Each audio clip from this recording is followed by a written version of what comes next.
یہ صحابہ کرام کا مقام قرآن فرماتا ہے رضی اللہ عنہم ورضوا عنہ، صحابی وہ ہے اللہ ان سے راضی ہے، وہ اللہ سے راضی ہے۔ قرآن فرماتا وَأَعَدَّ لَهُمْ جَنَّاتٍ تَجْرِي تَحْتَهَا الْأَنْهَارُ، صحابہ وہ ہے جن کے لیے اللہ نے ہمیشہ ہمیشہ کے لیے ایسے باغات تیار کر رکھے ہیں جن کے نیچے نہریں بہنے والی۔ صحابہ کرام کے بارے میں اللہ فرماتا ہے اولئک هم الصادقون، یہی لوگ ہیں جو سچے ہیں۔ کہیں قرآن فرماتا ہے اولئک هم المؤمنون حقا، یہی وہ لوگ ہیں جو سچے مومن ہیں۔ کہیں فرماتا ہے اولئک هم المفلحون، صحابہ وہ ہیں جو فلاح والے ہیں، کامیابی والے ہیں۔ صحابہ کے بارے میں قرآن نے بے شمار جگہ پر تعریف کی ہے، ان کی توصیف بیان کی ہے، اور نبی پاک نے اپنی احادیث میں بیان فرمایا کہ میرا صحابی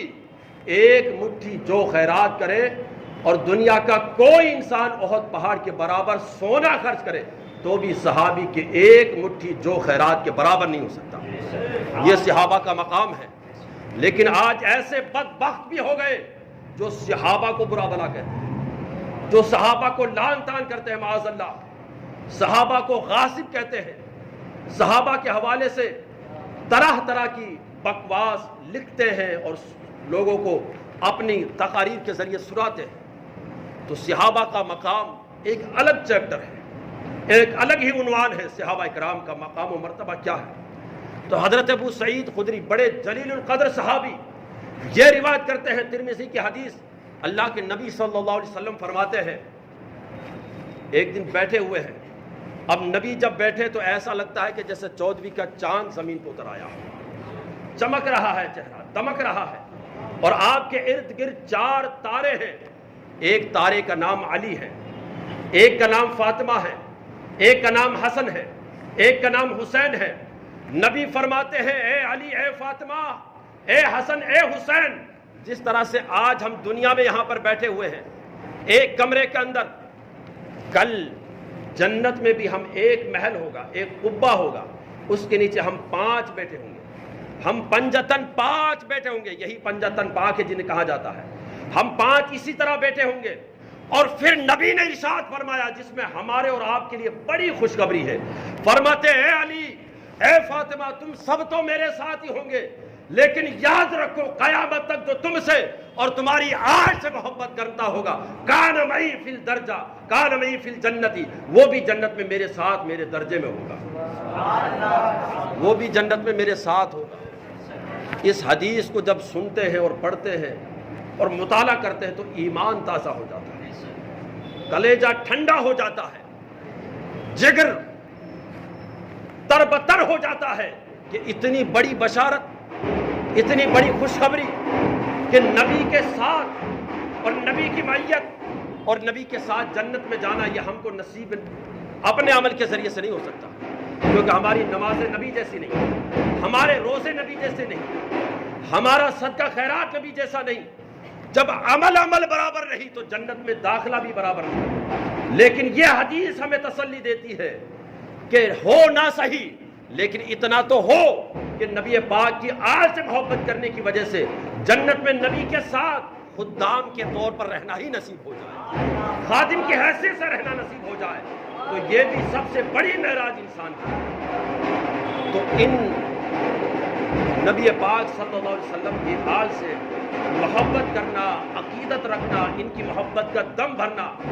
یہ اہل ایمان پر لازم اور ضروری قرار دیتے ہیں۔ اس لیے پورے ائمہ اپنے زمانے میں محبت کرتے رہے۔ امام اعظم ابو حنیفہ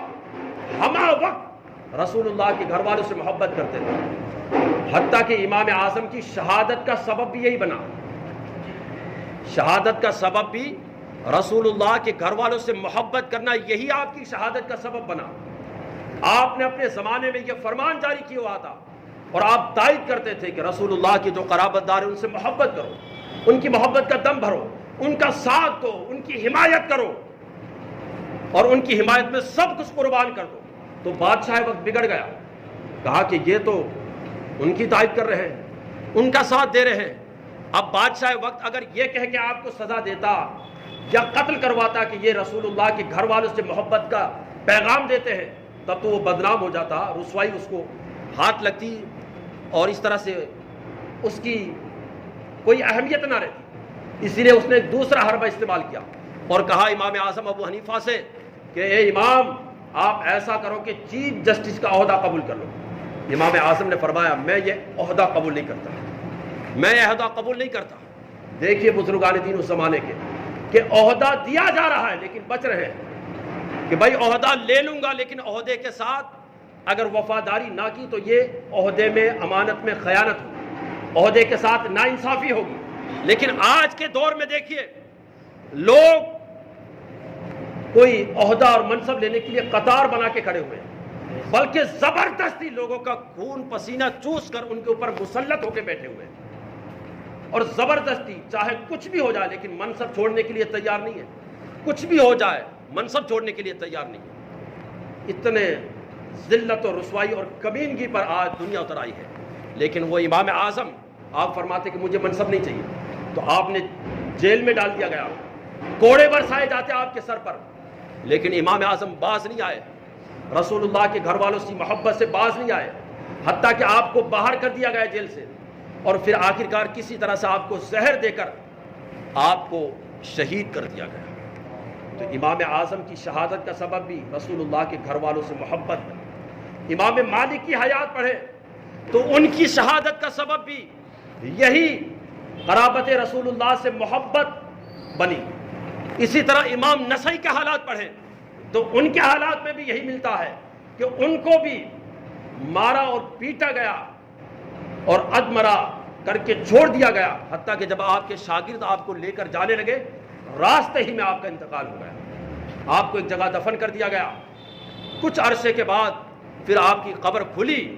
تو دیکھا گیا کہ آپ کا کفن بھی میلا نہیں ہوا تھا، بالکل بدن تر و تازہ۔ اور پھر آپ نے جو وصیت کی تھی کہ مجھے سادات کے قبرستان میں لے جا کر دفن کر دینا، آپ کی وصیت کے مطابق آپ کے بعض شاگردوں نے آپ کو وہاں جا کر دفن کر دیا۔ اسی طرح سے امام شافعی رحمۃ اللہ علیہ جو رسول اللہ کے گھر والوں سے محبت میں بے حد بڑے ہوئے تھے، حتیٰ کہ اس زمانے کے لوگوں نے کہا یہ رافضی ہو گئے، محبت میں بہت غلو کرتے ہیں، تو امام اعظم امام شافعی رحمۃ اللہ علیہ فرماتے ہیں عربی کے اندر لو کان رفسا حب آل محمد صلی اللہ علیہ وسلم فلیشہد الثقلان انی رافضی، کہ اگر رسول اللہ کے گھر والوں سے محبت کرنا یہی رافضیت ہے تو پھر جن و انس گواہ ہو جائے کہ امام شافعی رافضی ہے، یعنی تمہارے رافضی کہنے سے میرا کوئی فرق نہیں پڑتا، اگر اسی کا نام رافضیت ہے تو پھر میں رافضی ہوں، کوئی مسئلہ نہیں۔ اور پھر فرماتے ہیں یا اہل بیت رسول اللہ حبکم فرد من اللہ فی القرآن انزلہ، اے رسول اللہ کے گھر والوں تمہاری محبت تو وہ ہے جو قرآن میں ہم پر فرض قرار دے دی گئی، فرض قرار دے دی گئی ہے۔ قرآن میں رب نے فرمایا اے حبیب فرما دو میں تم سے کچھ نہیں مانگتا مگر اتنا مانگتا ہوں کہ میرے نبی کے جو گھر والے ہیں ان سے محبت کرو، تو محبت کو فرض قرار دے دی گئی۔ اسی طرح فرمایا گیا، امام شافعی نے فرمایا یکفیکم من عظیم الفخر انکم من لم یصلی علیکم لا صلاۃ لہ، اے رسول اللہ کے گھر والوں تمہاری محبت کے لیے صرف اتنا ہی کافی ہے کہ جو تم پر نماز میں درود نہیں پڑھتا ہے اس کی نماز ہی مکمل نہیں ہوتی ہے۔ تو یہ ہے رسول اللہ کی محبت۔ نماز میں بھی جب تک ہم درود نہیں پڑھیں گے، ان پر درود نہیں بھیجیں گے، نماز ناقص رہتی ہے، نماز میں پورا کمال پیدا نہیں ہوتا ہے۔ تو ان کی محبت ایسی محبت ہے کہ صحابہ اکرام کے سامنے یہ تمام تر چیزیں تھیں، یہ آیات بھی تھی، یہ احادیث بھی تھی، اسی لیے صحابہ محبت میں بڑے ہوئے تھے، بہت بڑے ہوئے تھے۔ حضرت عمر فاروق اعظم رضی اللہ تعالیٰ عنہ کے زمانے میں مدائن فتح ہوا اور کئی علاقے فتح ہوئے تو بہت سارا مال غنیمت آیا، مال غنیمت آیا، مسجد نبوی میں ڈھیر لگا دیا گیا کہ اس کو مسلمانوں میں تقسیم کیا جائے گا، بانٹا جائے گا مسلمانوں میں۔ جب رکھ دیا گیا امام حسین رضی اللہ تعالیٰ عنہ حاضر ہوئے اور فرمایا حضرت امیر المومنین آپ کو جو اللہ نے مال دیا ہے مسلمانوں کے لیے اس میں سے مجھے اپنا حصہ دیجیے۔ عمر فاروق اعظم امیر المومنین 22 لاکھ مربع میل پر حکومت کرنے والے، اتنے بڑے زمانے کے اپنے امام، جن کا حال یہ کہ شیطان جس راستے سے آپ گزر جائے اس راستے سے شیطان نہیں آتا۔ حال یہ نبی فرماتے میرے بعد کوئی نبی ہوتا تو عمر بن خطاب ہوتا، یہ حال ہے عمر بن خطاب کا۔ لیکن بڑے ادب کے ساتھ، بڑے ہی تکریم کے ساتھ، احترام کے ساتھ، چونکہ نبی کے نواسے ہیں، 1000 درہم لا کر ان کی خدمت میں پیش کیے، لیجئے حضور۔ تھوڑی دیر ہوئی، امام حسن آئے، کہا کہ حضور مجھے بھی اپنا حصہ دیجیے۔ حضرت عمر فاروق اعظم رضی اللہ تعالیٰ عنہ نے ان کو بھی 1000 درہم تکریم کے ساتھ، احترام کے ساتھ پیش کر دی۔ اب اس کے بعد حضرت عبداللہ ابن عمر آئے، خود حضرت عمر فاروق کے بیٹے، ان کے صاحبزادے، وہ خود آئے اور کہا کہ حضور مجھے بھی اپنا حصہ دیجیے۔ تو حضرت عمر فاروق اعظم نے ان کو لا کر 500 درہم پیش کیے۔ عبداللہ ابن عمر نے کہا یا رسول حضور یہ کیا معاملہ، امام حسن کو 1000، امام حسین کو 1000،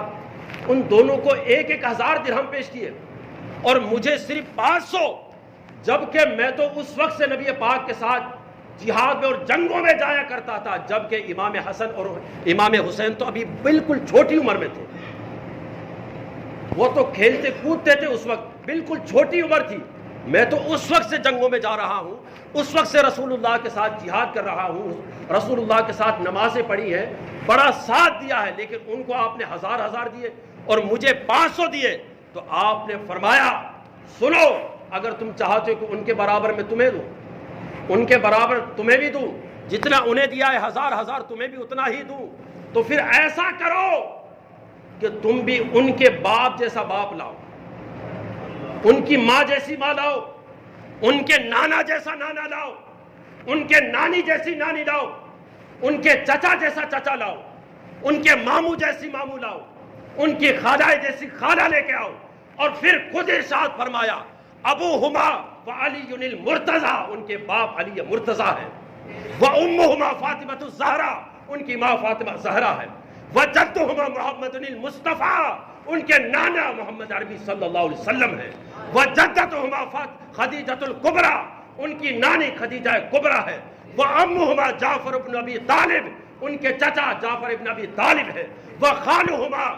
ابراہیم ابن رسول اللہ، ان کے ماموں ابراہیم ابن رسول اللہ ہے، اور ان کی خالہ حضرت رقیہ ام کلثوم ہے، یہ سب لے کے آ جاؤ، ان کے برابر تمہیں بھی 1000 دے دیا جائے گا، اور تم یہ نہیں لا سکتے تو پھر کیوں ان کے برابری کا دعویٰ کرتے ہو کہ مجھے بھی 1000 دو؟ ان کے برابری کا دعویٰ نہ کرو بیٹا، ان کے برابری کا دعویٰ مت کرو، وہ ہمارے سروں کے تاج ہیں، وہ ہمارے سروں کے تاج ہیں، ان کا احترام کرنا ہم سب پر لازم اور ضروری ہے۔ اسی لیے علماء کرام نے ہمیشہ ان تمام چیزوں پر عمل کیا۔ خود سیدی سرکار اعلیٰ حضرت کے حوالے سے ملتا ہے کہ جب آپ کے یہاں محفل میلاد ہوتی اور لوگوں میں شیرنی تقسیم کی جاتی، لوگوں کو ایک حصہ دیا جاتا، کوئی سید صاحب ہوتا تو اس کو دگنا حصہ دیا جاتا، بلکہ ان کے گھروں پر بھجوایا جاتا، ان کا اتنا احترام کیا جاتا کہ ان کے نام کو امام حضرت حضور مفتی اعظم ہند رحمۃ اللہ علیہ کی بارگاہ میں خود ان کے ایک مرید تھے، ان کے مرید نے اپنے ایک ساتھی سے کہا کہ میرے جو پیر ہیں وہ مفتی اعظم ہیں، تو اس نے کہا کہ تم سنیوں کا بڑا برا حال ہے، جس کو دیکھو مفتی اعظم بنا دیا، جس کو دیکھو حضرت نہیں اعلیٰ حضرت بنا دیا، جس کو چاہا محدث اعظم بنا دیا۔ کہا کہ ہاں ہے، کہا کہ چلو ٹھیک ہے، میں تمہارے مفتی اعظم سے ایک سوال کروں گا، بہت بھاری سوال، اس کا جواب نہیں دے پائیں گے۔ کہا چلو ٹھیک ہے، چلو لے لیا ساتھ میں، آئے حضور مفتی اعظم ہند کی بارگاہ میں۔ حضور مفتی اعظم ہند کی بارگاہ میں آپ بیٹھک میں بیٹھے ہوئے تھے، کہا کیا سوال ہے، کرو سوال۔ کہا کہ حضور ایسا ایسا سوال ہے، یہ بتائیے کہ حضور علیہ السلام کی شہزادیوں کے کیا نام ہیں۔ حضور مفتی اعظم ہند اپنے گھر کے اندر گئے، بیٹھک کا ایک دروازہ باہر کھلتا تھا، ایک اندر گئے تو وہ کہنے لگا ساتھی دیکھو تمہارے مفتی اعظم کا کیا حال ہے۔ کتاب دیکھنے کے لیے گئے، کتاب دیکھنے کے لیے رسول اللہ کی اولاد کا بھی نام معلوم نہیں ہے، لیکن تھوڑی دیر بعد امام حضرت مفتی اعظم ہند رحمۃ اللہ علیہ اپنے کاشانے سے باہر لاتے ہیں، بیٹھک میں آتے ہیں، داڑھی کنگا کی ہوئی اور سر پہ عمامہ اور تازہ وضو، اور پھر فرماتے کہ رسول اللہ کی شہزادیوں کی یہ نام ہے۔ تم یہ سمجھتے ہو کہ میں دیکھنے کے لیے گیا تھا؟ ارے میرا ضمیر یہ گوارا نہیں کرتا کہ میں رسول اللہ کی شہزادیوں کے نام بھی بے وضو لوں، اس لیے میرا وضو نہیں تھا، میں وضو کر کے آیا تاکہ تمہیں ادب احترام کے ساتھ پورے تسک و احتشام کے ساتھ رسول اللہ کی شہزادیوں کے نام بتاؤں۔ تو یہ ہمارے بزرگان دین کی سیرت رہی ہے۔ حضرت امام شافعی رحمۃ اللہ علیہ درس حدیث دے رہے ہیں، لوگوں کو پڑھا رہے ہیں، طلبہ کو درس دے رہے ہیں، لیکن بار بار کھڑے ہوتے ہیں بیٹھ جاتے ہیں، کھڑے ہوتے ہیں بیٹھ جاتے ہیں، کھڑے ہوتے ہیں بیٹھ جاتے ہیں۔ لوگوں نے کہا حضور یہ کیا بات ہے، آپ اٹھتے ہیں پھر بیٹھتے ہیں، پھر بیٹھتے ہیں، پھر اٹھتے ہیں، پھر اٹھتے ہیں، پھر بیٹھتے ہیں، یہ کیا بات ہے؟ کہا کہ دراصل بات یہ ہے کہ سامنے بار بار ایک رسول اللہ کے خاندان کا فرد، ایک چشم و چراغ آ جاتا ہے، تو میری یہ غیرت گوارا نہیں کرتی کہ وہ سامنے آئے اور شافعی یوں ہی اپنی دستگاہ پر بیٹھا رہے، اس لیے جب جب سامنے آتا ہے میں احتراماً کھڑے ہو جاتا ہوں۔ تو یہ رسول اللہ کے گھر والے ہیں جن کی احترام کو ہمارے اوپر لازم کر دیا گیا ہے۔ خود حضور فرماتے ہیں کہ ایسے لوگوں کی میں کل بروز قیامت ضرور شفاعت کروں گا جو میرے رسول اللہ، میرے گھر والوں کی محبت کا دم بھرتے ہوں گے، جو دل و جان سے ان سے محبت کرتے ہوں گے، ان کی تائید کرتے ہوں گے، جب لوگ ان کی مخالفت کرتے ہوں گے تو ان کی مدد کے لیے کھڑے ہوتے ہوں گے، ان کا ہر طرح ساتھ دیتے ہوں گے اور ان کے لیے سب کچھ قربان کرنے کے لیے تیار رہتے ہوں گے۔ تو آقا فرماتے ہیں کل بروز قیامت ایسے لوگ کتنے بھی گناہ لے کر آئے لیکن رسول اللہ فرماتے کہ میرے گھر والوں سے سچی پکی عقیدت دل و جان سے یہ ایسا عمل ہے کہ میں ان کی شفاعت کر کے رہوں گا، ان کی شفاعت کر کے رہوں گا۔ اور پھر آقا شفاعت کر دیں گے تو پھر کیا ہے، بیڑا پار ہی ہے۔ آقا شفاعت کر دیں، ان کی نظر کرم ہو جائے، وہ توجہ فرما دے تو اچھے اچھوں کی کایا پلٹ جاتی ہے، انسان فرش عرش پر پہنچ جاتا ہے، نیچے سے اونچے مقام پر پہنچ جاتا ہے، انسان کہاں سے کہاں پہنچ جاتا ہے۔ تو رسول اللہ کی نظر کرم کی دیر ہے، اس لیے ہم یہ چاہتے ہیں کہ ہماری طرح بھی رسول اللہ صلی اللہ علیہ وسلم کی نظر کرم متوجہ ہو اور حضور ہمیں بھی نوازنے پر آ جائے۔ تو ہم سب کو چاہیے کہ رسول اللہ کے جتنے بھی قرابت دار ہیں، چاہے وہ آپ کی اب اہل بیت رسول اللہ میں یہ تمام تر لوگ آتے ہیں، آپ کی ازواج مطہرات، پاک بیویاں، حضرت امام حسن، امام حسین، علی، فاطمہ، ان کی جتنی اولادیں ہیں، آپ کے جتنے صاحبزادے ہیں، جتنی صاحبزادیاں ہیں، قیامت تک جتنے بھی آپ کے آل سے آنے والے ہیں وہ سب سعادات کے اندر داخل ہیں۔ بلکہ تاریخ تو یہ بھی بتاتی ہے اور یہ بھی ہمیں ملتا ہے کہ جن لوگوں نے 1000 سال کے بعد، آج 1445 چل رہی ہے، 1000 سال کے بعد، 1200 سال کے بعد، 500 سال کے بعد اس بندے کا یا بندی کا ادب کیا، احترام کیا جو ڈائریکٹ نبی کی نسل میں نہیں تھا بلکہ ان کی آل کی آل کی آل کی آل کی آل کی آل میں تھا، تو اس کو بھی اللہ نے وہ درجہ عطا کر دیا کہ اچھے اچھے عمل کرنے والوں کو درجہ نہ ملا۔ اعلی حضرت فرماتے ہیں کس قدر محبت کرتے ہیں بیت رسول اللہ سے، فرماتے ہیں تجھ سے در اور در سے سگ اور سگ سے ہے مجھ کو نسبت، فرماتے تجھ سے در۔ حضور سیدنا غوث العظم کے بارے میں فرماتے ہیں، سیدنا غوث العظم خود یہ سادات میں سے ہیں، والد کی طرف سے اور والدہ کی طرف سے، دونوں کی طرف سے یہ سید ہے، نجیب الطرفین، دونوں نسبتیں پانے والے۔ ان کی تعریف میں فرماتے ہیں تجھ سے در اور در سے سگ، کہ اے غوث العظم یہ احمد رضا آپ سے ڈائریکٹ نہیں بلکہ تجھ سے در اور در سے سگ، سگ بن ہوتا کتا، یعنی تجھ سے در اور در سے سگ اور سگ سے ہے مجھ کو نسبت۔ میں ڈائریکٹ آپ سے اپنا کنیکشن نہیں جوڑتا، میں اس لائق ہی نہیں کہ آپ سے اپنا ڈائریکٹ کنیکشن جوڑ سکوں، میرا حال یہ ہے کہ تجھ سے در اور در سے سگ اور سگ سے ہے مجھ کو نسبت، میری گردن میں بھی ہے دور کا ڈور آتی ہے۔ یہ امام یہ حضرت سیدی سرکار اعلی حضرت فرماتے ہیں۔ تو ایسی محبت جب پیدا کریں گے تو پھر ہمیں وہ برکتیں نصیب ہوگی جو حضور سیدی سرکار اعلی حضرت کو نصیب ہوگی۔ اللہ کرے کہ ہمارے دلوں میں ایسی محبت جاگزی ہو جائے اور ہمیں اللہ اسی رسول اللہ اور ان کے گھر والوں، قرابت داروں کی محبت پر، صحابہ اکرام کی محبت پر زندہ رکھے، اسی محبت پر موت نصیب فرمائے۔ استغفر اللہ ربی من کل ذنب واتوب الیہ۔ السلام علیکم ورحمۃ اللہ۔